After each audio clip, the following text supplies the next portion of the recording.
Salam dari HKBP Kernolong, HKBP tertua di Pulau Jawa. Bapak Ibu Saudari terkasih, sebelum kita memasuki peraduan malam, marilah kita mendengar firman Tuhan, kita berdoa.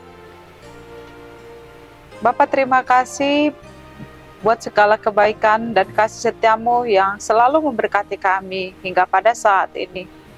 Ya Allah Tuhan kami mau bersekutu dengan Engkau mendengarkan firman-Mu pada malam ini. Berkatilah kami, berikan kami hikmat pengetahuan. Dalam nama Tuhan Yesus kami berdoa. Amin. Firman Tuhan yang menjadi renungan kita dari 1 Korintus 4 ayat 1 hingga 21, ayat pembimbing renungan ayat 5, begini firman Tuhan. Karena itu, janganlah menghakimi sebelum waktunya, yaitu sebelum Tuhan datang.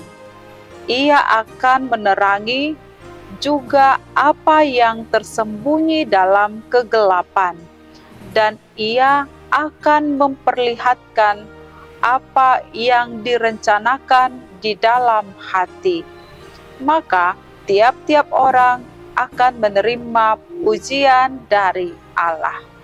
Demikian firman Tuhan. Jangan menghakimi. Sahabat renungan malam Shalom yang dikasihi Tuhan, melihat kelemahan, kekurangan, atau kesalahan orang lain adalah hal yang mudah dilakukan oleh banyak orang. Sebaliknya, kekurangan, kelemahan, ataupun kesalahan yang ada di dalam dirinya sendiri, meskipun itu besar atau tidak terlihat, atau bahkan tidak diakui oleh dirinya sendiri, seseorang akan berkeras untuk mempertahankan kelebihannya. Dia tidak mau mengungkapkan atau menyampaikan apa kelemahan atau kekurangan seseorang itu. Ketika seseorang jatuh dalam dosa atau kedapatan melakukan perbuatan yang tidak terpuji, maka hal ini akan menjadi buah bibir atau bahan perbincangan bagi banyak orang. Sahabat renungan malam Shalom, dalam renungan ini, Paulus pernah dihakimi oleh orang-orang yang ada di sekitarnya. Dulu dia adalah orang yang jahat, pembunuh, dan tidak mungkin dapat menjadi seorang hamba atau rasul atau pemberita Injil. Banyak orang tidak mau menerima pengajaran atau pemberitaannya oleh sebab masa lalunya yang begitu kejam dan jahat itu. Namun Paulus tidak malu sekalipun ada orang menghakiminya atau menfitnahnya, karena ia yakin bahwa penghakiman tertinggi adalah penghakiman Tuhan. Paulus menasihatkan supaya kita tidak mendahului keputusan Tuhan dengan menghakimi orang lain, dengan mudah melihat kesalahan-kesalahan orang lain. Menghakimi sesama manusia adalah di mana kita telah bangkit berdiri sebagai hakim atas mereka. Bukankah penghakiman ada di dalam Tuhan? Paulus dalam nas renungan ini mengatakan, jangan menghakimi sebelum waktunya, yaitu sebelum Tuhan datang. Apa maksudnya? Menghakimi sebelum Tuhan datang artinya adalah di mana Tuhan selalu memberikan kesempatan bagi setiap orang di dalam kehidupannya. Ketika dia melakukan pelanggaran atau kesalahan, maka orang tertentu akan memiliki waktu, kesempatan atau peluang untuk berubah dari pelanggaran atau kesalahannya itu. Sehingga setiap kita masing-masing jangan dengan mudah menvonis seseorang dalam kesalahannya. Jangan hadir sebagai hakim, bagi sesama kita. Yang berhak menghakimi adalah hanyalah Tuhan.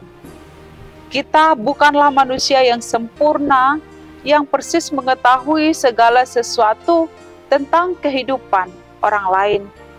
Kita tidak dapat memiliki bukti yang jelas, bukti yang sempurna untuk melihat dan memperhatikan kesalahan orang lain, apalagi untuk menghakiminya. Namun bagi Tuhan, tidak ada yang tersembunyi. Tuhan mengetahui semuanya, baik yang ada di dalam hati dan pikiran manusia, dan apa yang akan dirancangkan dalam hati setiap orang. Tuhan pun tahu. Di hadapan Tuhan, penghakimannya kita tidak bisa berdalih. Mungkin di tengah-tengah kehidupan ini, di hadapan manusia, kita boleh saja menutup-nutupi kesalahan atau pelanggaran maupun dosa-dosa kita. Tetapi di hadapan Tuhan, semuanya jelas, terang benderang. Sampaikanlah penghakiman itu hanya kepada Tuhan, dan jika pada saat ini kita ditemukan ada kesalahan dan pelanggaran, segeralah bertobat, berubah, dan meninggalkan kesalahan. Dosa-dosa itu datang kepada Tuhan, memohon pertolongan dan pengampunan. Amin. Mari kita berdoa. Terima kasih Bapa, Tuhan yang hadir sebagai hakim, yang memperhatikan segala tindakan kehidupan kami. Kami tidak berhak menghakimi sesama kami, sebab penghakiman tertinggi hanyalah di dalam nama Tuhan. Jika Engkau menemukan kami pada saat ini sedang melakukan kesalahan dan dosa, ampuni kami.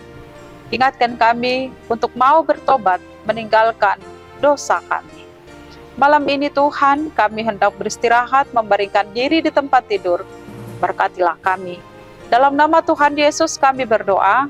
Anugerah Tuhan Yesus Kristus, kasih setia Allah Bapa, dan persekutuan dengan Roh Kudus menyertai kita sekarang sampai selama-lamanya.